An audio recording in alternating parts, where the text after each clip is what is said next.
আর আপনি যত পাপ করেন না কেন মায়ুস হবেন না, মন ছোট করবেন না। আপনার একটা সেজদা, যে সেজদা আপনি চোখের পানি ঢেলে দিয়েছেন আল্লাহর কাছে, যে আল্লাহ আমার ভুলগুলো তুমি মাফ করে দাও, আমার তওবা তুমি কবুল করো, ইনশাআল্লাহ দেখবেন ওই একটা সেজদা যদি কবুল হয়ে যায় আল্লাহ পাক আপনার সব গুনাহ মাফ করে দিবেন ইনশাআল্লাহ। হতাশ হবেন না। শয়তান হতাশ করতে চাইবে মানুষকে, শয়তান মানুষকে হতাশ করতে চাইবে। এমনকি আপনার যদি পাহাড়ের পরিমাণ ঋণ থাকে, ওই ঋণ শোধ করার ব্যবস্থা আল্লাহ পাক করে দিবেন ইনশাআল্লাহ তাআলা। হতাশ হবেন না, নামাজ ছাড়েন না। আর আমি একটা কথা বারবার বলেছি, আবারও বলছি যে চলমান যে 3G 4G নামাজগুলো চলছে এগুলো থেকে নিজেকে দূরে রাখবে। সব এখন ডিজিটাল, নামাজও ডিজিটাল। দেখা যায় যে 5 মিনিটের মধ্যে 4 রাকাত নামাজ শেষ, মাশাআল্লাহ। ইমাম সাহেব যদি 10 মিনিট পড়ায় দেয় তাহলে তো তার চাকরি নট। বোঝেন না এত তারা, আমার সময় নাই, আমরা ব্যস্ত মানুষ, এত সময় লাগে নামাজ পড়তে? ইমাম সাহেবকে বলছে, কমিটি ইমাম সাহেবকে চার্জ করছে, অথচ ইমামের উচিত তাদেরকে চার্জ করা। উল্টে গেছে এখন আর কি। ওইদিকে আসবো আমি। দাসী তার মনিবকে জন্ম দিবে, মানে সমাজের ন্যায় অন্যায় ভালো মন্দ হক বাতিলের মানদণ্ড উল্টে যাবে। দাসী কখনো মনিবকে জন্ম দেয়? মানদণ্ড উল্টে যাবে। আসেন রিল্যাক্সে নামাজ পড়বেন ইনশাআল্লাহ, আল্লাহ পাক তৌফিক দান করুন। নামাজের মধ্যে যা পড়ছেন এটাকে বোঝার চেষ্টা করতে হবে অর্থটা, তখন দেখবেন নামাজে মনোযোগ বাড়বে ইনশাআল্লাহ। তার আগে অজুটাকে ভালো করে করবেন, তাড়াহুড়া করে অজু করবেন না, রিল্যাক্সে অজু করেন, অজুর অঙ্গগুলোকে সুন্দর করে ধন। অজু পরিষ্কার হয় না, এই জন্য নামাজে মনোযোগ থাকে না। আর একটা বদভ্যাস আমারও আছে, আপনাদের সবারও আছে আমি জানি, অজুতে আমরা যে পরিমাণ পানি খরচ করি এই পরিমাণ পানি দিয়ে নবী সাল্লাল্লাহু আলাইহি ওয়াসাল্লাম গোসল করতেন। হ্যাঁ, আর আপনার মাথায় যত চুল আছে তার চেয়ে বেশি চুল ছিল নবী সাল্লাল্লাহু আলাইহি ওয়াসাল্লামের মাথায়। আপনার দুজন তিনজনের মাথায় যত চুল আছে তার চেয়ে বেশি চুল ছিল নবী সাল্লাল্লাহু আলাইহি ওয়াসাল্লামের মাথায়। তারপরেও তিনি অল্প পানি দিয়ে গোসল করে ফেলতেন। আর আমাদের দেখবেন জারিমানের জোর যত বেশি, তার ট্যাপের স্পিড তত বেশি। মসজিদে যাবেন দেখবেন জোরে ট্যাপ ছেড়ে দিয়েছে, উজু করতেছে। একজন মানুষের গোসলের পানি দিয়ে একাই উজু করে ফেলল। পানির লেয়ার দিন দিন নেমে যাবে আমাদের এই পাপের কারণে। কুল আরাআইতুম ইন আসবাহা মাউকুম গাওরা, সূরা মুলকের শেষ আয়াত পড়ে দেখেন। বলুন হে নবী, তোমরা যদি কখনো সকালে উঠে দেখো যে পানির স্তর সব নিচে নেমে গেছে, পানি নাই, মা ইয়াতিকুম বিমাইন মাইন, কোন সেই সত্তা আছে তোমাদেরকে পানি এনে দিবে, প্রবাহমান পানি? দিন দিন ঢাকা শহর সহ বড় বড় যে সিটিগুলো আছে এগুলোর পানির লেয়ার নিচে নেমে যাচ্ছে। আমাদের অপচয়ের কারণে এমন হচ্ছে। প্রচুর পানি আমরা অযুত অপচয় করি। গোসল দেখবেন শাওয়ার নিচে, ওই যে আমাদের ডিজিটাল ইয়াজুজ আর মাজুজের বাথরুম যেগুলো আছে, পানি চোষা বাথরুম, মানে 10-20 বালতি পানি দিয়ে শাওয়ার নিয়ে নিবি। হ্যাঁ, আর মহিলা হলে তো কথাই নাই, আরো 10 বালতি এক্সট্রা লাগান। তো সমস্যা, ওযু ঠিক করতে হবে, তারপরে সলাতে মনোযোগ বসবে ইনশাআল্লাহ। আল্লাহ পাক আমাদেরকে সলাত বুঝে আদায় করার তৌফিক দান করুন। মনোযোগ চলে যাবে, যাওয়া আসা করবে, মনোযোগ যাওয়া আসা করবেই, কিন্তু মনোযোগ ধরে রাখার চেষ্টা করতে হবে ইনশাআল্লাহ তাআলা। আল্লাহ পাক যদি ইহসান দান করেন মনোযোগ বাড়বে ইনশাআল্লাহ আযজা ওয়া জাল। আরেকটা টিপস বলবো, সেটা হলো নামাজে সূরাগুলোর মধ্যে ভেরিয়েশন রাখতে হয়। যেমন প্রতিদিন যদি আপনি একই রকম সূরা পড়েন, আমি নিজেও দেখেছি যে আপনি প্রত্যেক ওয়াক্তেই যদি একই সূরা দিয়ে নামাজ পড়ে থাকেন দেখবেন মনোযোগটা তুলনামূলক কম পাচ্ছেন। তো এক এক রাকাতে যদি আপনি ভেরিয়েশন নিয়ে আসেন, সূরার মধ্যে ভেরিয়েশন বোঝেন তো, বৈচিত্র্য নিয়ে আসেন, আপনি দেখবেন মনোযোগ বাড়বে। এটা খেয়াল করে দেখেন। এবং তাসবিহ তাহলিল যেগুলো করছেন এগুলোর অর্থটার দিকে যদি ফোকাস করেন মনোযোগ কিছুটা হলেও বাড়বে। আরেকটা কাজ করলে মনোযোগ বাড়বে, প্রত্যেক সেজদায় দোয়া করতে পারলে। সেজদা করছেন, শুধু সুবহান রাব্বিয়াল আলা এতটুকু বলে উঠে যাবেন না, কমপক্ষে একটা দুটো দোয়া করেন সেজদায়, কারণ সেজদায় সবচেয়ে বেশি দোয়া কবুল হয়। আল্লাহ রাসূল সাল্লাল্লাহু আলাইহি ওয়াসাল্লাম বলেছেন, বান্দা সেজদায় আল্লাহর যত কাছে থাকে অন্য কোনোভাবে বান্দা এত কাছে আসতে পারবে না। এবং এখানে তোমরা বেশি বেশি দোয়া করো। নবী সাল্লাল্লাহু আলাইহি ওয়াসাল্লাম বেশি বেশি দোয়া করতে বলেছেন। দোয়ার জন্য হুজুর ডেকে এত খাওয়ানোর দরকার নাই, নিজে দোয়া করা শেখেন। নিজে দোয়া করা শেখেন, নিজের বাবার জন্য, মায়ের জন্য, আপনার আত্মীয় স্বজনের জন্য, আপনার নিজের জন্য, আপনার স্ত্রী সন্তানের জন্য, সমাজের জন্য, উম্মার জন্য, দেশের জন্য আপনি দোয়া করতে শেখেন। আপনার একটা প্রয়োজন, এই প্রয়োজন থেকে আমি বুঝতে পারবো ওই আবেগটা কি আমার আসবে। আপনার যেটা প্রয়োজন, আপনার আবেগ আপনার আসবে। আপনার সন্তান অসুস্থ, আমি কি বুঝবো সেই ফিলিংসটা কেমন? আপনি বুঝবেন সেই ফিলিংসটা কেমন। অতএব নিজে আল্লাহর সাথে সম্পর্ক করেন। আর আপনি নিজেকে এত ছোট কেন মনে করছেন? আপনিও আল্লাহর সেই বান্দা, যে বান্দা আমি, যে বান্দা আর 10 জন মানুষ। আল্লাহ পাক আপনাকেও ভালোবাসেন। আল্লাহ পাক অবশ্যই আপনাকে ভালোবাসেন। জীবনের দীর্ঘ সময় পর্যন্ত আপনি আল্লাহকে ডাকেন নাই, আল্লাহ আপনাকে ফেলে দেয় নাই। আল্লাহ আপনাকে খাওয়ান, এখনো পরান, বাঁচিয়ে রেখেছেন। আল্লাহ নিয়ামত দিয়েছেন। আল্লাহ আপনাকে ভালো না বাসলে এমনি করেন? আল্লাহ পাক অপেক্ষা করছেন কবে খালি আপনি আসবেন আল্লাহর কাছে, এসে বলবেন আস্তাগফিরুল্লাহ ওয়া আতুবু ইলাইহি। আল্লাহ পাক অপেক্ষা করে বসে আছেন আপনার জন্য। আপনি কোথায় যাচ্ছেন? ফাআইনা তাযহাবুন। আল্লাহ পাক বলেছেন ফাআইনা তাযহাবুন, কোথায় যাচ্ছ তোমরা? কোথায় যাচ্ছেন? টাকার পিছনে, বাড়ি গাড়ি, স্ট্যাটাস, স্ত্রী সন্তান, ভোগবিলাসের পিছনে? আল্লাহ অপেক্ষা করছেন আপনার জন্য। আসেন, সিজদা করেন। ওয়াসজুদ ওয়াকতারিব, সিজদা করেন, নিকটবর্তী হন। আল্লাহ আপনার জন্য অপেক্ষা করছেন। যাবেন না আল্লাহর কাছে? আল্লাহ পাক সবাইকে আল্লাহর কাছে ফিরে আসার তৌফিক দান করুন। এটাই হোক আমাদের কাছে আসার গল্প। এটাই হোক আমাদের কিসের গল্প? কাছে আসার গল্প। আমাদের জেনার গল্প দরকার নাই। ওদের কাছে জেনা হচ্ছে কাছে আসার গল্প, যার ব্যাপারে আল্লাহ বলেছেন লা তাকরাবু জিনা। ওর ধারের কাছেও যেও না, আর তারা ওইটাকে বলবে কাছে আসার গল্প। ইন্না লিল্লাহি ওয়া ইন্না ইলাইহি রাজিউন। আল্লাহ পাক আমাদের যুবক যুবতীদেরকে হেদায়েত দান করুন। পিতা মাতাদেরকে পরিবারে অনুশাসন বজায় রাখার তৌফিক দান করুন। আমাদের এই কাজগুলোর প্রতিফল কিন্তু আমাদেরকে ভোগ করতে হবে। আমাদের মেয়েদের, আমাদের ছেলেদের, তাদেরকে আমরা কিভাবে বড় করছি এটার হিসেব কিন্তু আমাদেরকে চুকিয়ে দিতেই হবে। পিতামাতাদেরকে বলবো সচেতন হয়ে যান। আল্লাহ পাক তৌফিক এনায়েত করুন, আমিন। আর যারা ওই পথে চলে গেছেন তাদের উদ্দেশ্যে একটা কথা বলবো, সেটা হচ্ছে যে এটা একটা মোহ, একটা ভ্রম। বাস্তবতা হচ্ছে যে আপনাকে প্রতিশ্রুতি দিচ্ছে সে আপনাকে অনেক ভালোবাসে, আদতে সে আপনাকে ভালোবাসে না। আদতে সে আপনার অবস্থানকে ভালোবাসে। আপনি আজ হোক আর কাল হোক এটা বুঝতে পারবেন যে সে আপনাকে ভালোবাসে না, আপনার অবস্থানকে ভালোবাসে। আপনার অবস্থান যদি ভালো থাকে সে আপনাকে ভালোবাসবে, অবস্থান ভালো না থাকলে ভালোবাসবে না। একইভাবে আপনি একটা মেয়ের কাছে যে ভোগবিলাস চাচ্ছেন, একটা ছেলে একটা গায়রে মাহরাম মেয়ের সাথে ফ্রি মিক্সিং করলে তার একটাই উদ্দেশ্য থাকে, সে মেয়েটাকে ভোগ করা। সুযোগ পেলেই সে মেয়েটাকে ভোগ করে ফেলবে। আর একইভাবে এই মেয়েও দেখবেন আপনার যতটুকু সামর্থ্য আছে, অর্থবিত্ত যা যা আছে, এটাকে সে ইউজ করার চেষ্টা করছে তার স্বার্থে। বাস্তবিক অর্থে দুজন দুজনকেই ভালোবাসে না মোটেই, দুজন দুজনের স্বার্থকে ভালোবাসে। ভালোবাসা আল্লাহর পক্ষ থেকে আসে। কখন আসবে? যখন আপনি হালালের উপর থাকবেন, যখন আপনি বিয়ে করবেন হালালভাবে। অচেনা একটা মেয়ের প্রতি দেখবেন আল্লাহ পাক এমন ডিভাইন একটা লাভ দিয়ে দিবেন, ওয়াজআলা বাইনাকুম মাওয়াদ্দাতা ওয়া রাহমা। আল্লাহ পাক তার পক্ষ থেকে উভয়ের মাঝখানে হৃদ্যতা, ভালোবাসা, মহব্বত দান করবেন। বলেন সুবহানাল্লাহ।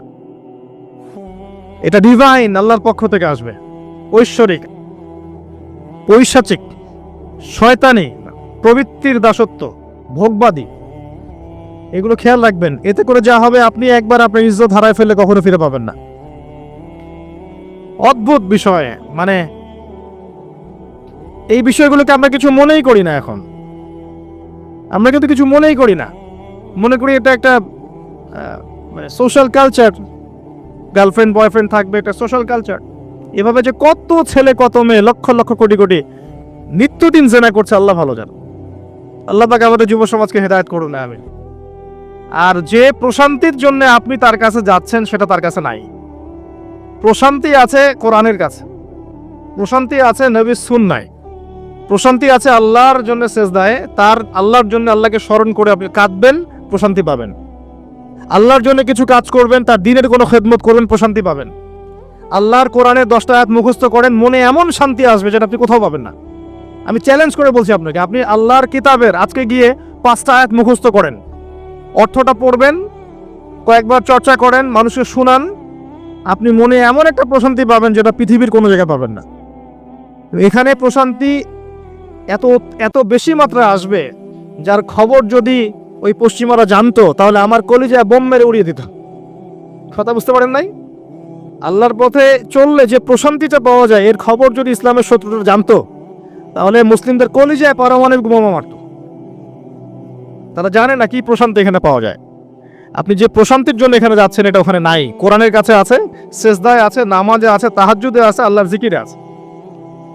আর নেককার স্ত্রীর কাছে আপনি প্রশান্তি পাবেন। এটা আল্লাহ আপনাকে গিফট দিয়েছেন। আদম আলাইহিস সালামকে আল্লাহ পাক দিয়েছেন না?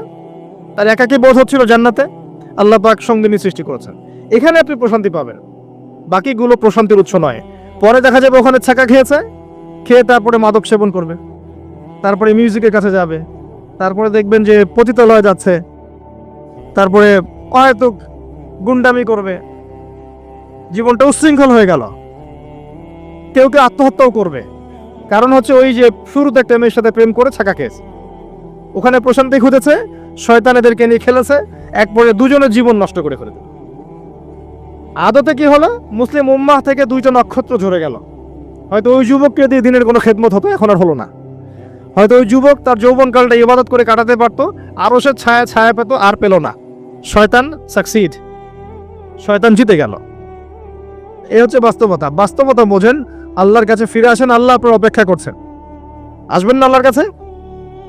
এটাই হোক আল্লাহর কাছে আমাদের কাছে আসার গল্প। আল্লাহ পাক আমাদেরকে তৌফিক দান করুন, আল্লাহুম্মা আমিন। তো সুন্নতের কথা বলতে গিয়ে আসলাম। নবী সাল্লাল্লাহু আলাইহি ওয়াসাল্লামের সুন্নাহ আমরা যেন আমাদের সামগ্রিক জীবনে পালন করার চেষ্টা করি, আল্লাহ পাক চেষ্টাটা যেন কবুল করেন, আমিন। এরপরে আছে সালাতের কথা, তারপরে আছে আপনার যাকাতের কথা। নিসাব পরিমাণ সম্পত্তি হয়ে গেলেই যাকাত দিতে হবে। এটা নফল কিছু নয়, ফরজ জিনিস। যদি আপনি সামর্থ্যবানদের যাকাতগুলো কালেক্ট করতে পারতেন, কেউ যদি পারত, দেখতেন এই যাকাতের অর্থগুলো দিয়ে এত এত মানে বিগ বিগ প্রজেক্ট করা যেত যেটা আপনি কল্পনা করতে পারবেন না। এটা কিন্তু নফল কিছু নয়, দিতেই হবে বাধ্যতামূলক। যাকাত আল্লাহ পাক এই জন্য ফরজ করেছেন যাতে করে সমাজের মধ্যে ধনী এবং গরিবের সাম্য বজায় থাকে। এটা গরিবের হক।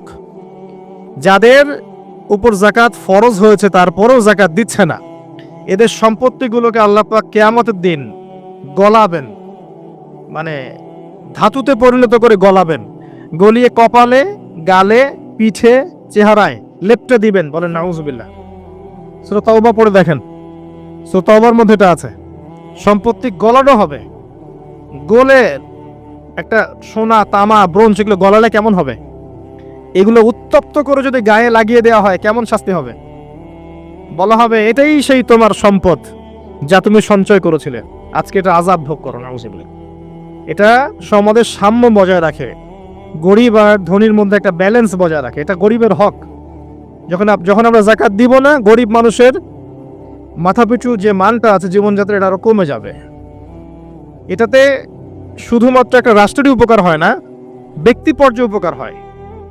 যখন ব্যক্তি পর্যায়ে যাকাত চলে যাবে সবার হাতে হাতে, দেখবেন আজকে যে খেতে পারছে না সে কালকে দুবেলা খেতে পারবে ইনশাআল্লাহ। আর অনেক মুসলিম আছি আমরা যারা সালাত পড়ি যাকাত দেই না, আছি না? যাকাতকে আমরা ফরজই মনে করি না। যদি বলা হয় ইসলামের 5টা পিলার বলেন, বলবে কালিমা, নামাজ, রোজা, হজ, যাকাত। যাকাত সবচেয়ে শেষে, তাই না? যাকাতকে পাঠাইছে সবচেয়ে শেষে, অথচ আল্লাহ বলেছেন কালিমা, তারপরে সালাত, তারপরে যাকাত, তারপরে সওম, তারপরে হজ। যাকাতকে গুরুত্ব দিন, এটা ইসলামিক অর্থনীতির মূল ভিত্তি। যাকাতের উপরে আল্লামা তাকি উসমানী শাইখের একটা বই আছে, এই বইটা পড়তে পারেন, অত্যন্ত চমৎকার। যাকাত নিয়ে বিস্তারিত আলোচনা করা হয়েছে এবং যাকাত কিভাবে মানবতার উপকার করবে এটা বলা আছে। আজকে এটা টপিক না, আমি না হলে অনেক লম্বা কথা বলতে পারতাম। আল্লাহ পাক আমাদের সবাইকে যাকাত দেওয়ার তৌফিক দান করুন, আমিন। এরপরে সওমের কথা বলেছেন, সওম ইনশাআল্লাহ সামনে আসবে, আমরা সবাই রাখবো। আল্লাহ পাক আমাদের সবাইকে 30টা সওম, পুরো মাস সওম রাখার তৌফিক দান করুন, আমিন। এবং সওমটা শুধু না খেয়ে থাকা আর পিপাসার্ত থাকার নাম নয়, বরং আল্লাহ পাকের যাবতীয় নিষেধ ছেড়ে দেওয়ার নাম কিন্তু সওম। এটা একটা হিজরত। মানে আল্লাহ পাক যত বিষয় নিষেধ করেছেন এগুলোকে ছেড়ে দেওয়ার নাম কিন্তু রোজা বা সওম। শুধু না খেয়ে থাকার নাম সওম নয়। না খেয়ে থেকে কেউ যদি গালি দেয়, গীবত করে, সুদ খায়, জিনা করে, তার কি রোজা হবে? হবে না। আল্লাহ পাকের নিষেধগুলো বর্জন করলে পরে রোজা হবে ইনশাল্লাহ। এর উদ্দেশ্য কি? তাকওয়া অবলম্বন করা। কুতিবা আলাইকুমুস সিয়াম কামা কুতিবা আলাল লাযিনা মিন ক্বাবলিকুম লাআল্লাকুম তাত্তাকুন। উদ্দেশ্যটা কি? লাআল্লাকুম তাত্তাকুন। আল্লাহ পাকের নিষেধ না ছাড়লে কি কেউ তাকওয়া অবলম্বন করতে পারবে? অতএব সিয়ামের মূল উদ্দেশ্য কি? তাকওয়া অবলম্বন করা, আল্লাহ পাকের যাবতীয় নিষেধগুলোকে বর্জন করা। আল্লাহ পাক আমাদেরকে সিয়াম রাখার মতো রাখার তৌফিক দান করুন। রমজান মাসে আমরা ইফতার করাবো বেশি বেশি ইনশাআল্লাহ। বেশি বেশি মানুষকে ইফতার করাবেন, বেশি বেশি নফল দান সাদাকা করবেন, যাকাতগুলো দিয়ে দিবেন। রমজান মাসে কিয়ামুল লাইল করবেন, তারাবির নামাজ সুন্দর করে লম্বা করে পড়বেন। রাকাত সংখ্যা নিয়ে ঝগড়া করেন না। আমরা যে কাজগুলো করি ঝগড়াটা বেশি করি। কোয়ালিটি দেখবেন আল্লাহ, কোয়ালিটি, কোয়ান্টিটি না। নামাজটা কেমন কোয়ালিটি সম্পন্ন ছিল। এবং এই রমজান মাসে সবচেয়ে বেস্ট নিয়ামা হচ্ছে কোরআন। এই মাসে কি হয়েছে? কোরআন নাজিল হয়েছে। এই কোরআনকে সময় দিতে হবে। যারা কোরআন তেলাওয়াত করতে জানি না, রমজান মাসে শিখতে হবে। যারা জানেন তারা খতম দিবেন, তেলাওয়াত করবেন, খতম দিবেন। যারা আরো ভালো জানেন তারা গবেষণা করবেন, পুরো কোরআনটা গবেষণা করবেন। পারা যাবেন ইনশাল্লাহ। আল্লাহ পাক সবার আগে আমাকে, অতঃপর আপনাদের সবাইকে তৌফিক দান করুন, আমিন। এবং দিনের জন্য তালিম করবেন, ইমানের আলোচনা করবেন, মসজিদে দার্স দিবেন, ইফতার করাবেন, গরিবদেরকে সাদাকা করবেন, ওষুধ দিবেন, ফিতরা আদায় করবেন। রমজান মাসটাকে একটা ইসলামের ইবাদতের সংস্কৃতি বানিয়ে ফেলবেন। রমজানের প্রতিটা মোমেন্টকে কাজে লাগানোর চেষ্টা করবেন। আল্লাহ পাক সবাইকে তৌফিক দান করুন, আল্লাহুম্মা আমিন। ইফতার একসাথে করবেন, বাসায় সবাই একসাথে ইফতার করবে। একটা কমিউনিটি, একটা মানে কি বলবো, ইসলামের উৎসব যেন বিরাজ করে। পরিবারের ছোটরা দেখবে যে রমজানে আমরা সবাই একসাথে ইফতার করি। একটা বড় থাল কিনবেন বাসায়। এই বড় থালে খাওয়া কিন্তু সুন্নত। একটা বড় থাল যেখানে পরিবারের সবাই সদস্য মিলে খাবেন। বাচ্চা কাচ্চা, ছোট ছোট বাচ্চারা দেখে দেখে বড় হবে যে আমরা রমজান মাসে বাবা মা সবার সাথে বসে খেয়েছি এভাবে। ওদেরকে হাদিয়া দিবেন, রোজা রাখলে উৎসাহিত করবেন, রোজা রাখলে গিফট দিবেন, হাদিয়া দিবেন। আম্মু তোমার বয়স যদিও রোজা ফরজ হয় নাই, রাখার চেষ্টা করো, যদি রাখতে পারো তাহলে আমি তোমাকে একটা গিফট কিনে দেব। রাখতে উৎসাহিত করেন, দেখবেন ইনশাল্লাহ এই চর্চাগুলো পরবর্তীতে ওদের মধ্যে তাকওয়া নিয়ে আসবে ইনশাল্লাহ। আমাদের মনে আছে আমরা যখন ছোট, রোজা ফরজ হয় নাই, আমাদেরকে এভাবে বকশিস দেওয়া হতো, রোজার একটা 10 টাকা দেওয়া হবে। তখন অবশ্য 10 টাকার মান এখনকার 100 টাকার চেয়ে বেশি ছিল। আর আপনার টাকার মান দিন দিন কমবেই। কারণ ইসলামিক কারেন্সি যারা বোঝে না তারা এগুলো সম্পর্কে বিরূপ মন্তব্য করতে পারে। বাট আমরা জানি যে একটা সভ্যতা মানুষের সম্পদ চুষে খাচ্ছে এবং ডে বাই ডে এটা হতেই থাকবে। যাই হোক, ওই টপিকে আর গেলাম না। তো আমাদেরকে পুরস্কৃত করা হতো এভাবে, উৎসাহিত বোধ করতাম। কয়টা রেখেছি? 7টা, তারপরের বছর 10টা, তারপরের বছর 15টা। এভাবে করতে করতে দেখবেন আপনার বাচ্চা রোজা রাখা শিখে যাবে। এবং সওম রাখলে শরীরের কোনো ক্ষতি নাই, উপকার ছাড়া। ক্ষতি আছে? কোনো ক্ষতি নাই, কোনো ক্ষতি নেই উপকার ছাড়া। সবচেয়ে বড় কথা হচ্ছে যারা খেতে পারে না ওদের ফিলিংসটা আপনি বুঝতে পারবেন। আপনিও বুঝতে পারবেন যে না খেয়ে থাকা এটা কেমন। আল্লাহ পাক যে খাওয়াচ্ছেন আমাকে, এটা কত বড় নিয়ামত ছিল। আল্লাহ পাক আমাদের সবাইকে রমজান মাস পর্যন্ত পৌঁছে দিক এবং রমজানে 30টা সওম পুরো মাস রমজানের যাবতীয় কাজের সাথে আদায় করার তৌফিক এনায়েত করুন, আমিন। আর সম্ভব হলে রমজান মাসে উমরা করবেন। সম্ভব হলে রমজান মাসে উমরা করতে পারেন। এটা খুব বড় একটা ইবাদত এবং এটাতে যে নববী রুহানি একটা স্বাদ পাবেন, এটা কিন্তু বলে বোঝাতে পারবো না আমি। আপনি করলে পরে বুঝতে পারবেন। আল্লাহ পাক তৌফিক দান করুন সবাইকে, আল্লাহুম্মা আমিন। এরপরে আছে সামর্থ্য হলে হজের কথা। আলহাজ টাইটেলের জন্য নয়। মানুষ আমাকে আলহাজ বলবে, হ্যাঁ, মানুষকে দেখানোর জন্য হজ, আমাকে হাজী সাহেব বলবে, এই জন্য হজ নয়। হজ করতে যাবেন ইব্রাহিমী চেতনা শিখতে। হজের কাজের মধ্যে ইব্রাহিম আলাইহিস সালামের একত্ববাদের চেতনা আছে। আরাফার মাঠে আপনি কিয়ামতের মাঠকে ফিল করবেন। সাই করবেন, তখন হাজেরা আলাইহিস সালামের সেই কষ্ট ফিল করবেন। প্রত্যেকটা কাজের পিছনের ঘটনা কি এটা আপনাকে ফিল করতে হবে। পাথর মারবেন, নাস্তিকরা এগুলো নিয়ে মজা করে না, ঠাট্টা মস্করা করে। সন্তানকে জবাই করার যে হুকুমটা ছিল সেখানে শয়তান ধোঁকা দিচ্ছিল না? শয়তান যে প্রত্যেকটা কাজে আমাদেরকে বিভ্রান্ত করে, এই চেতনাটা ওখানে জাগ্রত হয়। প্রত্যেকটা কাজ আমাদের বাহ্যিকভাবে দেখলে হবে না, এর পিছনে ভিতর একটা আধ্যাত্মিকতা থাকে, রুহানিয়াত থাকে, ওইটা বুঝতে পারলে ইসলাম বোঝা যাবে ইনশাআল্লাহ। তো হজের প্রতিটা কাজ আপনি দেখবেন ইব্রাহিম আলাইহিস সালামের সুন্নাহ, হাজরা আলাইহিস সালামের আত্মত্যাগ, ইসমাইল আলাইহিস সালামের ঘটনা, কিয়ামতের মাঠ, দোয়া কবুলের মাঠ, তাওয়াফ, এই প্রত্যেকটা বিষয় আপনার ক্ষুদ্রত্ব, আল্লাহর বিশালত্ব, এগুলো আপনাকে বুঝিয়ে দিবে। শুধু আল্লাহর টাইটেলের জন্য নয়, বরং আল্লাহর কাছে আত্মসমর্পণ করার জন্য, প্রকৃত ইসলাম বোঝার জন্য হজ করবেন। আল্লাহ পাক তৌফিক দান করুন এবং দোয়া করে আল্লাহ পাক সবাইকে জীবনে অন্তত একটা বার জন্য হজ করার তৌফিক দান করেন, আমিন। এটা প্রথম প্রশ্ন ছিল। দ্বিতীয় প্রশ্ন তিনি করছেন, কোন ব্যক্তি? ওই যে ধবধবা সাদা জামা পরা ব্যক্তি, মনে আছে না ভুলে গেছেন? সে কোথায় বসে আছে? হ্যাঁ, সামনে, হাঁটুর সাথে হাঁটু লাগিয়ে, হাত কোথায়? উরুর উপরে।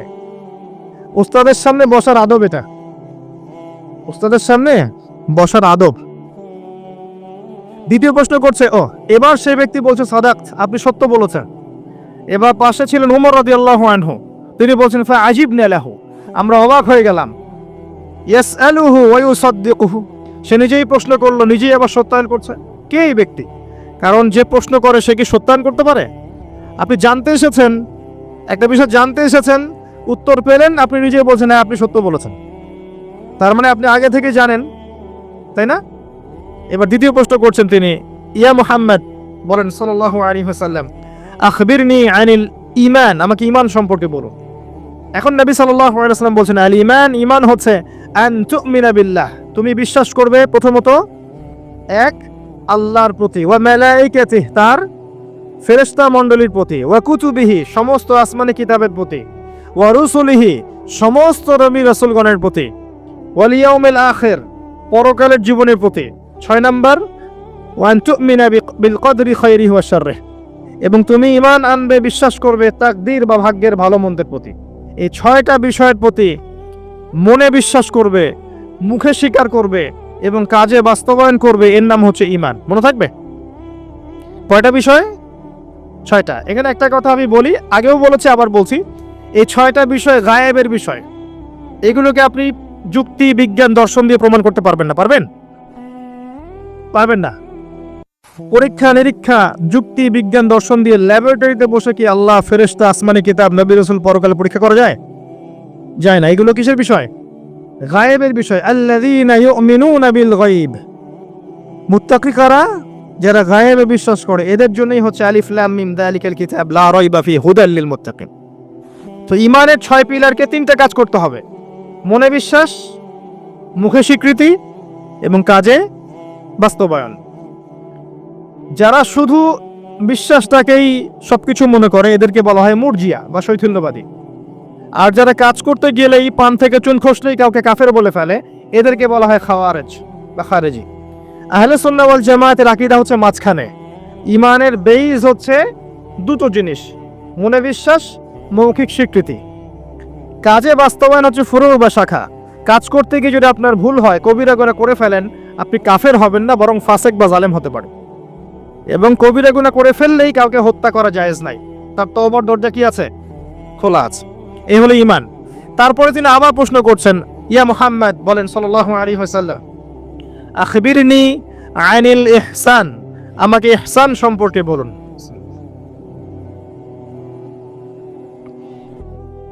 তখন নবী সাল্লাল্লাহু আলাইহি ওয়াসাল্লাম বলছেন, আল ইহসান, ইহসান হচ্ছে আন তা'বুদাল্লাহা কাআন্নাকা তারাহ, তুমি এমন ভাবে আল্লাহর ইবাদত করবে যেন তুমি আল্লাহকে দেখতে পাচ্ছ।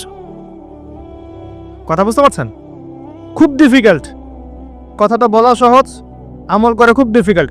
তুমি এমন ভাবে আল্লাহর ইবাদত করবে যেন তুমি আল্লাহকে দেখছো। ওয়া ইল্লাম তাকুন তারাহ ফাইন্নাহু ইয়ারাক, যদি তুমি আল্লাহকে দেখতে না পারো তাহলে জেনে রাখবে আল্লাহ তোমাকে দেখছেন।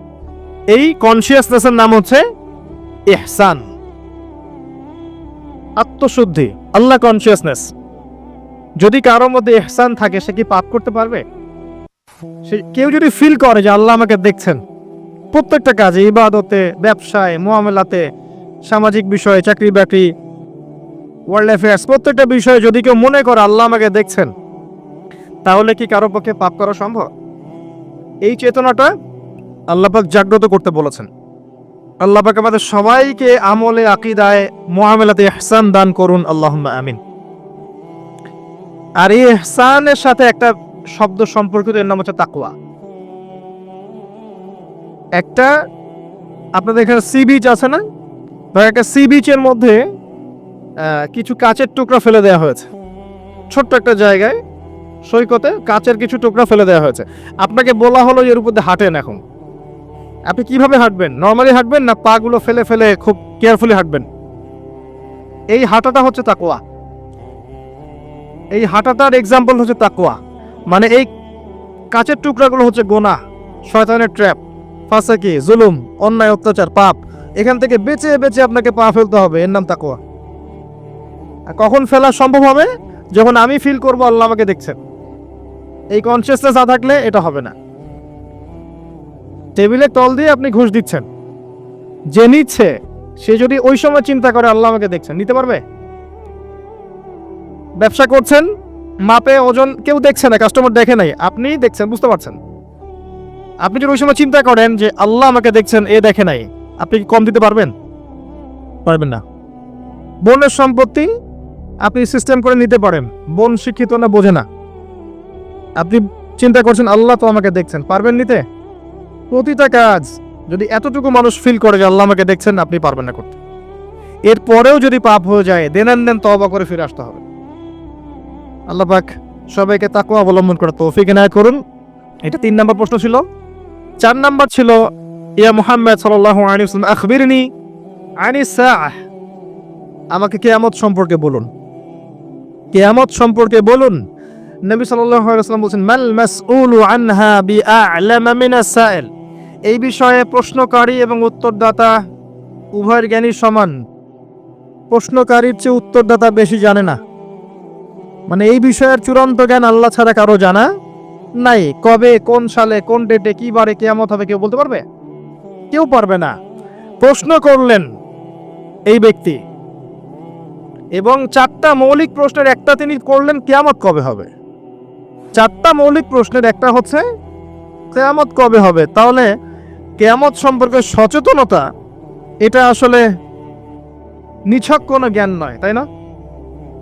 কিয়ামত সম্পর্কে সচেতনতা এটা কিন্তু অহেতুক কোনো জ্ঞান চর্চা নয়, বরং 4টা মৌলিক প্রশ্নের একটা করা হয়েছে, কিয়ামত কবে হবে। যদি আপনি সবগুলোকে ভাগ করেন, 25% হচ্ছে এই প্রশ্নটা। কথা বুঝতে পারছেন? এটা 25%। এবার নবী সাল্লাল্লাহু আলাইহি ওয়াসাল্লাম বললেন, আমি জানি না, মাল মাসউলু আনহা বিআ'লামা মিনাস সাইল। তারপরে তিনি আবার প্রশ্ন করলেন, ফাখবিরনি আন আমারাতিহা, তাহলে আমাদেরকে কিয়ামতের কিছু আলামত বলে দিন।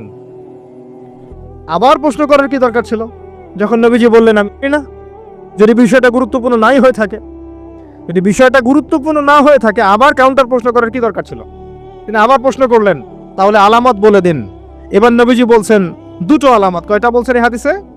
2টো। একটা হচ্ছে আনতালিদাল আমাতু রাব্বাতুহা, যখন দেখবে দাসী তার মনিবকে জন্ম দিচ্ছে।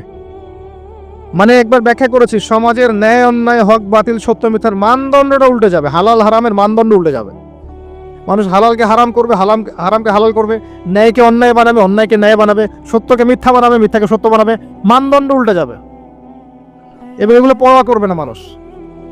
আরেকটা ব্যাখ্যা হচ্ছে সত্যিকার অর্থেই দাসী মনিবকে জন্ম দিতে পারে। এটা জলজান্ত এক্সাম্পল এখনকার সিঙ্গাপুর। ফ্যামিলিস্ট রেভলিউশনের কারণে এবং সুদের কারণে এমন একটা অবস্থা মুখোমুখি হয়েছে বিশ্ব, যে অনেক ক্ষেত্রে মেয়েরা সন্তান জন্ম দেওয়ার সময় পাচ্ছে না, ফুরসত নাই, এবং সন্তান জন্ম দেওয়াটাকে তারা এখন পিছিয়ে পড়া বলছে অনেক কান্ট্রিতেই। শেষে কি হয়, দরিদ্র কান্ট্রি থেকে মেয়েদেরকে হায়ার করা হয়, দরিদ্র কান্ট্রি থেকে মেয়েদেরকে হায়ার করা হয়, এবং তাদের গর্ভটাকে ভাড়া নেওয়া হয়। এই গর্ভের মধ্যে স্পার্ম ইনজেক্ট করা হয়, জাইগোট গঠন করে, বাচ্চা কনসেপ্ট করে। কথা কি বুঝতে পারছেন? গর্ভ ভাড়া নিয়েছে, নিয়ে তার শুক্রাণু সেখানে পুশ করেছে। 9 মাস এখানে বাচ্চাটা বড় হবে। এই 9 মাস এই দরিদ্র মেয়েটাকে অনেক খাওয়ানো হবে, পড়ানো হবে, সুন্দর সুন্দর কাপড় দেওয়া হবে, ভালো মন্দ খাওয়ানো হবে, কারণ ওই সন্তানটার ভালোর জন্য। এবার যখন বাচ্চাটা প্রসব হয়ে যাবে, বাচ্চাটা সে রিলিজ, সে খালাস, ও ডলার নিয়ে চলে যাবে। সন্তান জন্ম দেওয়ার বিনিময়ে $10,000, $20,000, $50,000, এই যে গর্ভ ভাড়া নেওয়া হয়েছে। এই যে বাচ্চাটা হলো, এই বাচ্চাটাকে আর মালিকের দাসী তার মনিবকে জন্ম দিল, হাদিস বাস্তব। এই ব্যাখ্যাটা আজকে থেকে 1400 বছর আগে করা সম্ভব ছিল না। কথা বুঝতে পারছেন না?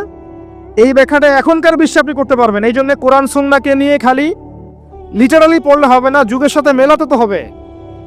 যুগের সাথে যদি আমি না মেলাই তাহলে কোরআন সুন্নাহকে দিয়ে যুগ জিজ্ঞাসার জবাব বের করতে পারবো না। এই ব্যাখ্যাটা আপনি আজকে থেকে 100 বছর আগেও করতে পারতেন না, কিন্তু এখন পারবেন। সত্যিকার অর্থেই দাসী তার মনিবকে জন্ম দিচ্ছে এখন এই বিশ্বে। নবী যেটা বলেছিলেন, আনতালিত আলামাতু রাব্বাতুহা, যখন দাসী তার মনিবকে জন্ম দিবে।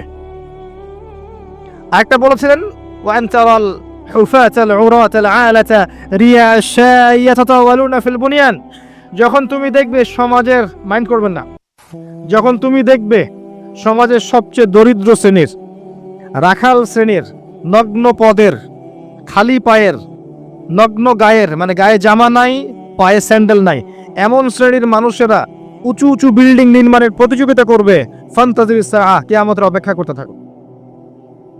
বিগত 200 বছরে বিশ্ব দেখে নাই এত হাইলি টলেস্ট বিল্ডিং এর প্রতিযোগিতা। অমুকের 100 তলা তো অমুকের 200, অমুকের 200 তো অমুকের 300।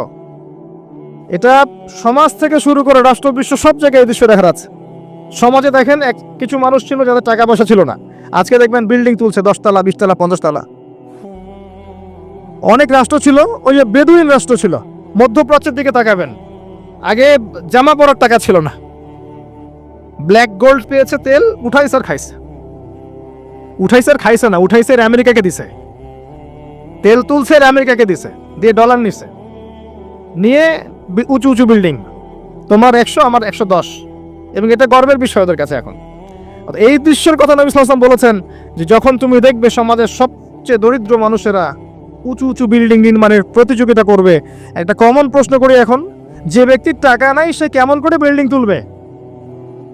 এই উত্তরটা দেওয়ার জন্য আপনার পিএইচডি করার কোনো দরকার নাই। উত্তর খুব সহজ। একজন ব্যক্তির টাকা নাই, সে কিভাবে 20 তলা বিল্ডিং করতে পারে? উত্তর দেন, কিভাবে বলেন? শুধু অবৈধভাবেই নয়, অবৈধভাবে তো একটা অপশন আছেই। কিভাবে? এক্স্যাক্টলি, সুদের মাধ্যমে। সুদ ছাড়া অন্য কোনো অপশন নাই। এবং আমি এখন যে ফ্ল্যাটে ভাড়া আছি, মনে করেন যেই ফ্ল্যাটে ভাড়া আছে সেই ফ্ল্যাটের ভাড়ার টাকা আমি যে দিচ্ছি, এই যে ফ্ল্যাট মালিকরা যে ভাড়াটিয়াদের কাছ থেকে প্রতি মাসে ভাড়া তুলে এই ভাড়ার টাকা থেকে লোন শোধ করছেন ব্যাংকের, এখন আমি সুদ খাচ্ছি না? আমি নিজেও সুদের সাথে সম্পৃক্ত হয়ে গেলাম। তাহলে আমার টাকা দিয়ে সে সুদের ঋণ পরিশোধ করছে। এটা সেই যুগ, যেই যুগে একটা মানুষও সুদ থেকে বাঁচতে পারবে না, ইল্লা মাশাআল্লাহ। বাঁচতে পারবে কারা? ওই যে ছোট্টখাটো দ্বীপে যারা বাস করে, সোসাইটির সাথে কোনো সম্পর্ক নাই, ওরা হয়তো পারতে পারে। নাগরিক জীবনে কেউ সুদ থেকে বাঁচতে পারবে না। এই যুগের কথা নবী সাল্লাল্লাহু আলাইহি ওয়াসাল্লাম হাদিসের মধ্যে বলে গেছেন, একটা যুগ আসবে যখন সমাজের প্রায় প্রতিটা মানুষ সুদ খাবে, যে খাবে না তার গায়েও এসে সুদের ধুলা লাগবে। এটা সেই যুগ। অনলি রিবার মধ্য দিয়ে এবং ব্যাংকিং, এই সুদের লোনের মধ্য দিয়ে সম্ভব নগ্ন পদের মানুষের বিল্ডিং নির্মাণ করা, অন্য কোনো অপশন নাই। আরেকটা অপশন হচ্ছে দুর্নীতি করা এবং মানুষের টাকা পয়সা মেরে খাওয়া, অবৈধ পথে। ন্যায় পথে কোটি কোটি টাকা জমিয়ে পরে এটা করা quite impossible, so very difficult, এটা সম্ভব না।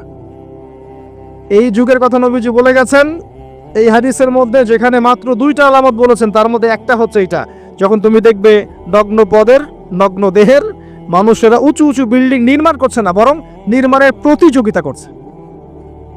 ভাষাটা বোঝেন, নির্মাণ করছে না, নির্মাণের প্রতিযোগিতা করছে। ইয়াতাতাওয়ালুনা ফিল বুনিয়ান, যে কোনো আলেমকে জিজ্ঞাসা করেন ব্যাখ্যা কি। এই হলো হাদিস। এবার সেই ব্যক্তি উঠে চলে গেল এবং ওমর ইবনুল খাত্তাব তিনি বলছেন, ফালাবিসনা মালিয়ান, আমরা চুপ করে বসে থাকলাম, যেন আমাদের মাথার উপরে কাক বসে আছে, পাখি বসে আছে, চুপ করে। নবীজি কোনো কথা বলছেন না, সাহাবীরা কোনো কথা বলছেন না, সেই ব্যক্তি উঠে চলে গেল। এবার আল্লাহর রাসূল সাল্লাল্লাহু আলাইহি ওয়াসাল্লাম নিজেই বলছেন, ইয়া ওমর, হে ওমর রাদিয়াল্লাহু আনহু, আতাদরি মানি সাইল, তুমি কি জানো এই ব্যক্তি কে ছিল যে সে প্রশ্ন করলো 4টা 5টা? তিনি বললেন, আল্লাহু ওয়া রাসূলুহু আ'লাম, আল্লাহ এবং তার রাসূল ভালো জানেন, আমরা জানি না। নবী সাল্লাল্লাহু আলাইহি ওয়াসাল্লাম বলেন, ইন্নাহু জিবরিল, সেই ব্যক্তি ছিল জিবরাইল আলাইহিস সালাম, আতাকুম ইউআল্লিমুকুম দীনাকুম, তো তিনি এসেছিলেন তোমাদেরকে তোমাদের দিন ইসলাম শেখাতে।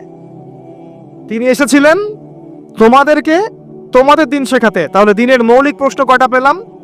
ইসলাম কাকে বলে, ঈমান কাকে বলে, ইহসান কাকে বলে, কিয়ামত কবে হবে।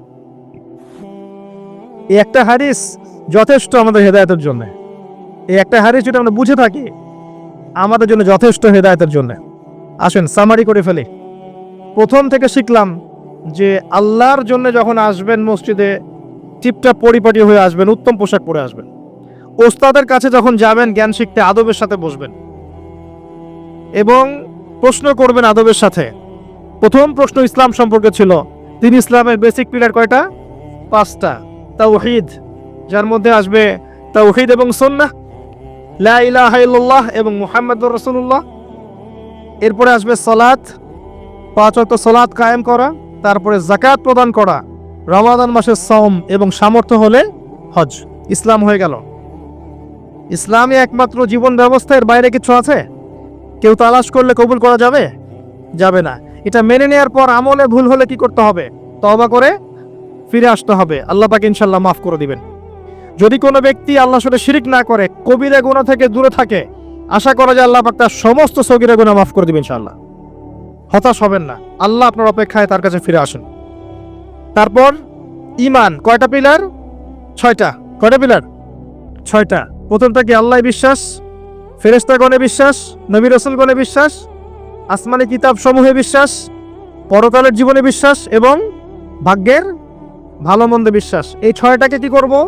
মনে বিশ্বাস করব, মুখে স্বীকার করব, আর কাজে বাস্তবায়ন করব। কাজে বাস্তবায়ন করতে গিয়ে যদি ভুল হয়ে যায় তখন কি করবেন? কাফের হয়ে যাবে। সে তওবা করে ফিরে আসার সুযোগ আছে। এরপরের ইহসান কাকে বলে? ইসলাম পালন করতে গিয়ে এমনভাবে করা, আল্লাহর ইবাদতটা এমনভাবে করা যেন আমি আল্লাহকে দেখছি, আল্লাহকে হাজির নাজির মনে করে কাজ করা। আর যদি আমি আল্লাহকে দেখতে না পাই, মনের মধ্যে চেতনা থাকবে কি? আল্লাহ আমাকে দেখছেন। তারপরে কনসিয়াসনেস, সময় কম, কিয়ামত কবে হবে। আমরা শেষ জামানায় বাস করছি, সময় শর্ট। এখানে 2টা আলামত বলা আছে, বাকি বহু হাদিস আছে শত শত, যেখানে আরো হাজার হাজার আলামত আছে, হাজার হাজার। এই যে মানুষ দুনিয়াদার হয়ে যাচ্ছে বেশি বেশি, আলামতে সাআহ। মসজিদের মধ্যে ফিতনা হচ্ছে না এখন, আলামতে সাআহ। মসজিদ চাকচিক্যময় হচ্ছে না, তাজমহলের মতো, কি আমাদের সাইন। মেয়েদের সংখ্যা বাড়ছে না, ছেলেদের সংখ্যা কমছে না, সাইন। মেয়েরা ছেলেদের পোশাক পরছে না, ছেলেরা মেয়েদের পোশাক পরছে না, সাইন। সময় সংক্ষিপ্ত হয়ে আসছে না, বেশি বেশি মহামারী, বন্যা, ঘূর্ণিঝড়, জলোচ্ছ্বাস এগুলো ছড়াচ্ছে না, বেশি থেকে বেশি হচ্ছে, সাইন। অসংখ্য সাইন। মুসলিমদের উপর নির্যাতন বাড়ছে না, বিশ্বে হত্যা বাড়ছে না, কিলিংস বাড়ছে না, মুসলিমদের বিভক্ত হচ্ছে না বিভিন্ন দলে দলে, সাইন। কত সাইন নেবেন, শেষ করা যাবে না। এমনকি চাঁদ যেটা দেখছেন এটাও ফেটে গেছে। চাঁদ যেটা দেখছেন না, এটা ফাটল ধরা, চাঁদ পরিপূর্ণ নয়, ফাটা আছে, এটাও কিয়ামতের সাইন। এবং পৃথিবী পানি শূন্য হচ্ছে, এগুলো সাইন। জলবায়ু পরিবর্তনগুলো সাইন। অনেক বিষয় আছে যেগুলো আপনি আখিরুজ্জামানের বইগুলোতে পাবেন। কিতাবুল ফিতান অধ্যায়গুলো পড়েন, আলামত সাআগুলো পড়েন, পাবেন। এখানে জাস্ট 2টা বলা হয়েছে। দাসী মনিবকে জন্ম দেওয়া মানে সমাজের মানদণ্ড উল্টে যাবে, ন্যায় অন্যায় হক বাতিল সত্য মিথ্যার মানদণ্ড উল্টে যাবে। আর সমাজের সবচেয়ে নিকৃষ্ট শ্রেণীর মানুষেরা দেখবেন ওই যে টলেস্ট বিল্ডিং এর প্রতিযোগিতা করছে, রিবার মাধ্যমে, দুর্নীতির মাধ্যমে এবং অন্যায় অত্যাচারের মাধ্যমে জুলুমটা বাড়বে। আরেকটা হাদিসে আছে, যখন আমানতের খেয়ানত করা হবে, সাহাবীরা বলেন যখন আমানতের খেয়ানত, যখন অযোগ্য ব্যক্তিকে, অনুপযুক্ত ব্যক্তিকে দায়িত্ব দেওয়া হবে, তখন বুঝে নিবে এটা আমানতের খেয়ানত। আর এটা সব ক্ষেত্রেই, ধর্মীয় ক্ষেত্রে, সামাজিক ক্ষেত্রে, সব ক্ষেত্রে, সব ক্ষেত্রে। আল্লাহ পাক আমাদেরকে কিয়ামতের আলামতগুলো বোঝার তৌফিক দান করুন এবং সচেতন থাকার তৌফিক দান করুন, জীবনটাকে গুছিয়ে নেওয়ার তৌফিক দান করুন। এই জায়গায় গিয়ে আমাদের ব্যক্তিগতভাবেই কাজ করতে হবে। এখানে বড় করে চিন্তা করার সময় নাই, আগে নিজে বাঁচেন, নিজে জ্ঞান অর্জন করেন। আল্লাহ পাক সবাইকে তৌফিক এনায়েত করুন। আপনি হালাল খান, পারিবারিক আদর্শটাকে সাধ্যমতো ঠিক রাখার চেষ্টা করেন। যদি পরিবার কথা না শোনে, আপনি একা থাকেন। আমার এর চেয়ে ডাইরেক্ট কোনো কথা আমি বলতে পারবো না। পরিবার যদি দাওয়াত দিতে দিতে কথা না শোনে এক পর্যায়ে, আপনি একা থাকেন, তাও ভালো। সম্পর্ক রাখেন, আত্মীয়তার সম্পর্ক বজায় রাখেন, একা একা চলেন। কারণ ফিতনায় আপনি ডুবে থাকলে ওরা আপনাকে ফিতনায় টেনে নিয়ে আসবে। এত বড় বুকের কলিজা দেখাবেন না যে আমি ফিতনার মধ্যে থেকে আমার ইমানের বলে সবাইকে সংস্কার করে ফেলে দিব। এই যুগ সেই যুগ না, এটা বড় ফিতনাময় যুগ। আপনাকে বরং তারা টেনে নিয়ে চলে আসবে। অতএব ডিসকানেক্টেড হয়ে যান ফিতনা থেকে, আসহাবুল কাহফের মতো। তারপরে আপনাকে আল্লাহ পাক যতটুকু সামর্থ্য দিয়েছেন, এই সামর্থ্য দিয়ে আপনি দিনের কিছু খেদমত করার চেষ্টা করেন। মসজিদ ভিত্তিক, মাদ্রাসা ভিত্তিক, দাওয়াতি ক্ষেত্রে হোক, সামাজিকভাবে হোক, মানবতার কল্যাণে কাজ হোক, কোনো প্রজেক্ট গঠন করার মতো দিয়ে হোক, যেভাবে হোক দিনের যে উপকার হয় এমন কিছু করেন। এবং দিনকে নিয়ে বাড়াবাড়ি করবেন না। অমুসলিমদের উপরে দিনটাকে জোর করে চাপিয়ে দেওয়ার চেষ্টা করবেন না। ইসলামকে নিয়ে এমন কোনো কাজে লিপ্ত হবেন না যাতে ইসলামের জন্য পরিবেশটা আরো ঘোলাটে হয়ে যায়। ইসলাম উগ্রতা শেখায় নাই আমাদেরকে। ইসলাম শিখিয়েছে যদি মাজলুম হয় তখন জুলুমের প্রতিবাদ করা। এর বেশি ইসলাম কিছু শেখাচ্ছে না। এখন ইসলামকে কেন্দ্র করে এমন কিছু করতে যাবেন না যাতে করে উল্টা ইসলামের ক্ষতি হয়ে যায়। এবং ইসলামের শত্রুরা চায় যে মুসলিমরা এমন কিছু করুক যাতে করে তারা আমাদেরকে দমন করে আরো সুযোগ পেয়ে যায়। অতএব ব্যক্তিগত জীবনটাকে গোছান, পরিবারটাকে গোছান, আপনার রিজিকের ব্যবস্থাটা হালাল করেন, সাধ্যমতো দিনের কল্যাণ করার চেষ্টা করেন এবং অন্যের উপকারে কাজ করেন, কারো ক্ষতি করতে যায় না। তাহলে দিনের মৌলিক প্রশ্ন কয়টা পেলাম? ইসলাম কাকে বলে, ঈমান কাকে বলে, ইহসান কাকে বলে, কিয়ামত কবে হবে।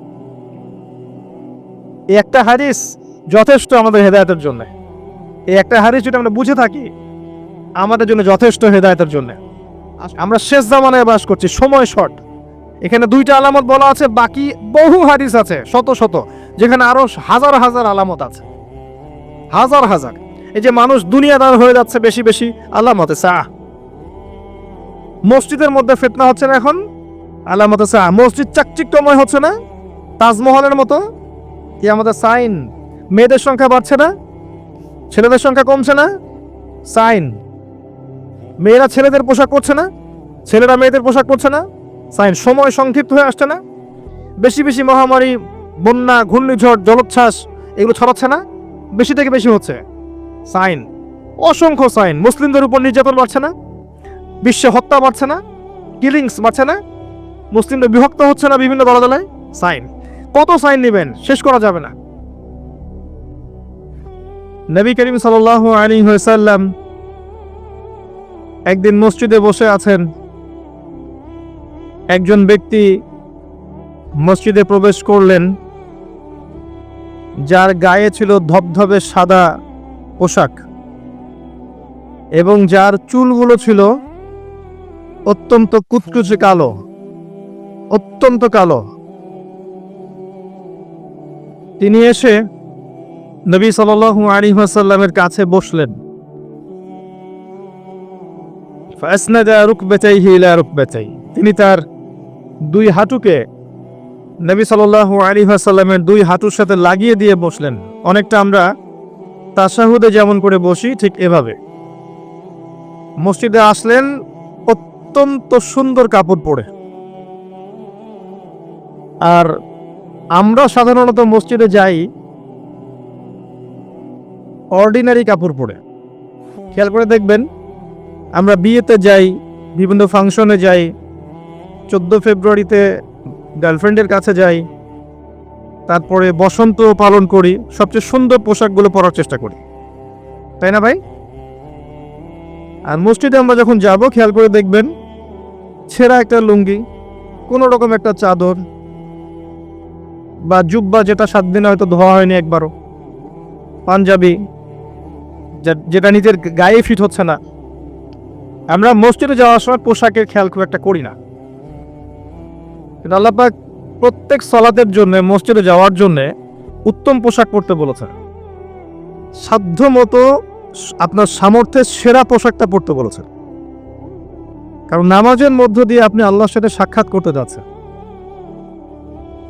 এগুলো আমরা খেয়াল রাখি না। নবী সাল্লাল্লাহু আলাইহি ওয়াসাল্লাম এমন একজন মানুষ ছিলেন যার কাছে সফরে গেলেও তার কাছে চিরুনি থাকতো, আতর থাকতো, অনেক কিছু থাকতো, তেল থাকতো। ওই সময়ে টিপটাপ পরিপাটি থাকার জন্য যা যা প্রয়োজন ছিল এগুলো নবী সাল্লাল্লাহু আলাইহি ওয়াসাল্লামের কাছে থাকতো। তো ওই ব্যক্তি মসজিদে প্রবেশ করলেন সবচেয়ে উত্তম পোশাক পরে। এখান থেকে একটা শিক্ষা আছে, আমরা যখন মসজিদে যাব আমাদের উচিত হবে আপনার সামর্থ্যের সেরা পোশাকটা পরা। পারা যাবে ইনশাআল্লাহ? এসে তিনি নবী সাল্লাল্লাহু আলাইহি ওয়াসাল্লামের কাছে এসে বসলেন, হাঁটুর সাথে হাঁটু লাগিয়ে দিয়ে বসলেন এবং তার দুই হাত নবী সাল্লাল্লাহু আলাইহি ওয়াসাল্লামের উরু বা থাই এর উপরে রাখলেন। ওয়াদাআ কাফাইহি আলা ফাখিজাইহি। এরপরে তিনি নবী সাল্লাল্লাহু আলাইহি ওয়াসাল্লামকে জিজ্ঞাসা করছেন, ইয়া মুহাম্মদ, বলেন সাল্লাল্লাহু আলাইহি ওয়াসাল্লাম। মনে রাখবেন সবচেয়ে কৃপণ ব্যক্তি সে যার সামনে আল্লাহ রাসূলের নাম উচ্চারিত হয় কিন্তু সে দরুদ পড়ে না। আর তিন ব্যক্তির জন্য আল্লাহ নবী সাল্লাল্লাহু আলাইহি ওয়াসাল্লাম ধ্বংসের দোয়া করেছেন, বদদোয়া করেছেন। এক নম্বর সেই ব্যক্তি যে রমজান মাসকে পেল, রমজান মাসে আমল করে গুনাহ মাফ করাতে পারল না। আমরা আল্লাহর কাছে দোয়া করি আল্লাহ পাক আমাদেরকে রমজান পর্যন্ত পৌঁছে দিক এবং রমজান মাসকে সর্বোত্তমভাবে কাজে লাগিয়ে গুনাহগুলো মাফ করানোর তৌফিক আল্লাহ পাক দান করুন, আমিন। এবং আমাদের হায়াতে আল্লাহ পাক বেশি বেশি রমজান মাস দান করুন, আমিন। এবং লাইলাতুল কদরের নিয়ামত দান করুন, আমিন। আসলে রমজানের কথা মনে পড়ে গেল যে রমজান কিন্তু বেশি দিন বাকি নেই। আমরা মনে করছি যে অনেক দেরি আছে, আসলে কিন্তু বেশি দেরি নেই। সাহাবায়ে কেরাম রাদিয়াল্লাহু আনহুম 6 মাস আগে থেকেই রমজানের প্রিপারেশন নিতেন। এই রমজানে আমি কি করব, কোরআন কতটুকু পড়ব, দিনের জন্য কি করব, যাকাতগুলো কিভাবে হিসেব করব, রমজান কেন্দ্রিক তাদের প্ল্যান থাকতো আগে থেকে। আমরা রমজানকে গুরুত্ব দেওয়ার চেষ্টা করি, আল্লাহ পাক তৌফিক দান করুন, আমিন। এক নম্বর ব্যক্তি যে রমজান মাসকে পেল, রমজান মাসকে পেয়েও ইবাদত করে তার গুনাহ মাফ করাতে পারল না। দুই নম্বর ব্যক্তি যার অধীনে পিতামাতা আছে, যারা বৃদ্ধ, পিতামাতা দুজনেই আছে অথবা পিতা আছে অথবা মাতা, দুজনের একজন, তাদেরকে পেয়ে তাদের খেদমত করে জান্নাত লাভ করতে পারল না, এই ব্যক্তির জন্য ধ্বংস। নবীজি বলেছেন আমিন। আর তৃতীয় ব্যক্তি যার সামনে রাসূলুল্লাহ সাল্লাল্লাহু আলাইহি ওয়াসাল্লামের নাম উচ্চারিত হয়েছে কিন্তু সে তার নাম শুনে দরুদ শরীফ পড়েনি, তার জন্য ধ্বংস। যখনই আপনার সামনে মুহাম্মদ নামটা উচ্চারিত হবে কমপক্ষে সাল্লাল্লাহু আলাইহি ওয়াসাল্লাম অবশ্যই পড়বেন। একবার দরুদ শরীফ পড়লে 10টা নেকি হয়, 10টা গুনাহ মাফ হয়ে যায়। আল্লাহ পাক 10 বার আপনার প্রতি রহম করবেন, আপনার মর্যাদা আল্লাহ পাক 10 গুণ বাড়িয়ে দিবেন, বলেন সুবহানাল্লাহ। নবী সাল্লাল্লাহু আলাইহি ওয়াসাল্লাম এর কাছে এই ব্যক্তি এসে তার দুই হাত নবী সাল্লাল্লাহু আলাইহি ওয়াসাল্লামের উরুর উপরে রেখে তাকে জিজ্ঞাসা করছেন, ইয়া মুহাম্মদ সাল্লাল্লাহু আলাইহি ওয়াসাল্লাম আখবিরনি আনিল ইসলাম। হে মুহাম্মদ সাল্লাল্লাহু আলাইহি ওয়াসাল্লাম, আমাকে ইসলাম সম্পর্কে বলুন। তখন নবী সাল্লাল্লাহু আলাইহি ওয়াসাল্লাম বলছেন, আল ইসলাম, ইসলাম হচ্ছে আন তাশহাদা আল্লা ইলাহা ইল্লাল্লাহ, তুমি সাক্ষী দিবে বা সাক্ষ্য দিবে যে আল্লাহ ছাড়া কোনো ইলাহ নেই, কোনো উপাস্য নেই, ওয়া আন্না মুহাম্মাদান আবদুহু ওয়া রাসূলুহু, এবং মুহাম্মদ সাল্লাল্লাহু আলাইহি ওয়াসাল্লাম তার বান্দা এবং রাসূল। এক নাম্বার। দুই, ওয়া আন তুকিমাস সালাহ, এবং তুমি সালাত কায়েম করবে 5 ওয়াক্ত। ওয়া আন তুতিয়া যাকাহ, এবং তুমি যাকাত প্রদান করবে, নিসাব পরিমাণ সম্পত্তি হয়ে গেলে যাকাত প্রদান করবে। ওয়া তাসুম রমাদান, রমাদান মাসে সাওম পালন করবে, এবং সামর্থ্য হয়ে গেলে তুমি হজ সম্পাদন করবে। এই 5টাকে বলা হয় ইসলামের পিলার। কি বলা হয়? ইসলামের ভিত্তি। আর ইসলামই একমাত্র গ্রহণযোগ্য দিন বা জীবন ব্যবস্থা যেটা আল্লাহর কাছে স্বীকৃত, অন্য কিছু স্বীকৃত নয়। পৃথিবীতে শুরু থেকে নিয়ে কিয়ামত পর্যন্ত ইসলাম ছাড়া কোনো দিন ছিলও না। আসলে প্রত্যেক নবী, মুসা আলাইহিস সালাম যার উপরে তাওরাত নাজিল হয়েছিল তিনি মুসলিম ছিলেন। ইব্রাহিম আলাইহিস সালাম মুসলিম ছিলেন। আদম, নূহ, হুদ, সামুদ সবাই কি ছিলেন? মুসলিম ছিলেন। শুআইব আলাইহিস সালাম, নবী মুসা, ঈসা, দাউদ, সুলাইমান, ইউসুফ, ইউনুস, ইসহাক, ইয়াকুব, ইব্রাহিম, ইসমাইল সবাই কি ছিলেন? মুসলিম ছিলেন। পৃথিবীতে ইসলাম ছাড়া কোনো ধর্ম ছিলই না। আসলে ইসলাম চিরপ্রাচীন, চির নতুন, চির আধুনিক। মানুষ এটাকে বিকৃত করেছে। আল্লাহ পাক তখনই নতুন করে আবার কিতাব নাজিল করেছেন, আবার নবী রাসূল প্রেরণ করেছেন। আমাদেরকে পশ্চিমারা শেখায় এবং বোঝায় যে সভ্যতা শুরু হয়েছে রোমকদের দ্বারা, তাই না? যারা পড়াশোনা করছেন, রোমান সভ্যতা, গ্রিক সভ্যতা, মনে হয় যে এখান থেকেই মনে হয় সভ্যতা শুরু হয়েছে, তাই না? ভাবখানা একটা এমন। কিন্তু সভ্যতা শুরু হয়েছে নবী দ্বারা। প্রত্যেকটা সভ্যতা শুরু হয়েছে কার দ্বারা? নবী দ্বারা। আমাদেরকে বোঝানো হয় যে মানুষ আগে পোশাক পরতে পারতো না, গাছের ছাল বাকল পরে থাকতো, তাই না? শিখেছেন না এগুলো? আর আল্লাহ পাক কোরআনে বলছেন যে আমি আসমান থেকে আদম এবং হাওয়া আলাইহিস সালাম তাদের জন্য পোশাক পাঠিয়েছিলাম। আমরা শিখেছি ছোটবেলায় মানুষ পশু শিকার করে খেত, বন্য প্রাণীর মতো ছিল, গুহায় ছবি এঁকে রাখতো, তাই না? আল্লাহ বলছেন আল্লাহ রাব্বুল আলামিন আসমান থেকে হেদায়েত পাঠিয়েছেন, আসমানে কিতাব পাঠিয়েছেন ফ্রম দ্য ভেরি বিগিনিং, একদম শুরু থেকেই। জিবরাইল আলাইহিস সালাম প্রথমেই এসেছিলেন, এমনকি চাষাবাদ কিভাবে করতে হবে সেটাও আদম আলাইহিস সালামকে শিখিয়ে দেওয়া হয়েছে। আর আমাদেরকে শেখানো হয় যে বাদর থেকে মানুষ হয়েছে, নাউযুবিল্লাহ। তো কি শিখছেন? এই শিক্ষা যদি মাথার মধ্যে ইনস্টল হয়ে যায়, তার কাছে তো ইসলাম এবং চলমান বিষয়গুলো কন্ট্রাডিক্টরি মনে হবে। তো ইসলাম শুরু থেকে ছিল, আর সভ্যতা শুরু হয়েছে নবী দ্বারা। আদম আলাইহিস সালামকে দিয়ে পৃথিবীর সভ্যতা শুরু হয়েছে। প্রত্যেক যুগে যুগে নবীরাই সভ্যতার ধারক এবং বাহক ছিলেন। তো যে কথাটা বলতে গিয়ে এখানে আসলাম, যে প্রথম যে বিষয়টা তিনি বলেছেন ইসলামের ডেফিনেশন, এখানে প্রথমে বলেছেন তাওহীদ অর্থাৎ শাহাদা। এখানে দুইটা অংশ আছে, একটা হচ্ছে তাওহীদ, একটা হচ্ছে সুন্নাহ। যখন আপনি লা ইলাহা ইল্লাল্লাহ সাক্ষ্য দিচ্ছেন, আপনি তাওহীদের সাক্ষ্য দিচ্ছেন। আর এটা দ্বীনের প্রথম খণ্ড, প্রথম অংশ, প্রথম পিলার। এই দিনটাই আল্লাহর কাছে গ্রহণযোগ্য। অন্য কোন রিলিজন, জীবন ব্যবস্থা আল্লাহর কাছে গ্রহণযোগ্য নয়। সূরা আলী ইমরানের আয়াতগুলো পড়েন, 85 নম্বর আয়াত, 87 নম্বর আয়াত, 19 নম্বর আয়াত, এগুলো পড়লে আপনি বুঝতে পারবেন। আল্লাহ বলছেন আউযু বিল্লাহি মিনাশ শাইতানির রাজিম, ইন্নাদ দীনা ইনদাল্লাহিল ইসলাম। আমার কাছে একমাত্র জীবন ব্যবস্থা যেটা গ্রহণীয় তার নাম হচ্ছে ইসলাম। আর কোনো প্রয়োজন আছে? আল্লাহর কথার বাইরে কারো কথা দরকার আছে? আল্লাহ নিজে বলছেন, আল্লাহ পাক নিজে বলছেন শাহিদ আল্লাহু আন্নাহু লা ইলাহা ইল্লাল্লাহ। আল্লাহ বলছেন আমি আল্লাহ সাক্ষ্য দিচ্ছি আমি ছাড়া কোনো ইলাহ নাই। কথাটা বুঝতে পারলেন? আল্লাহ বলছেন যে আমি সাক্ষ্য দিচ্ছি যে আল্লাহ ছাড়া কোনো ইলাহ নেই। ওয়াল মালায়েকা, মালায়েকা সাক্ষ্য দিচ্ছেন, ওয়া উলুল ইলমি কাইমান বিল কিসত, এবং যারা জ্ঞানী সম্প্রদায় সত্যসেবী তারাও সাক্ষ্য দিচ্ছে।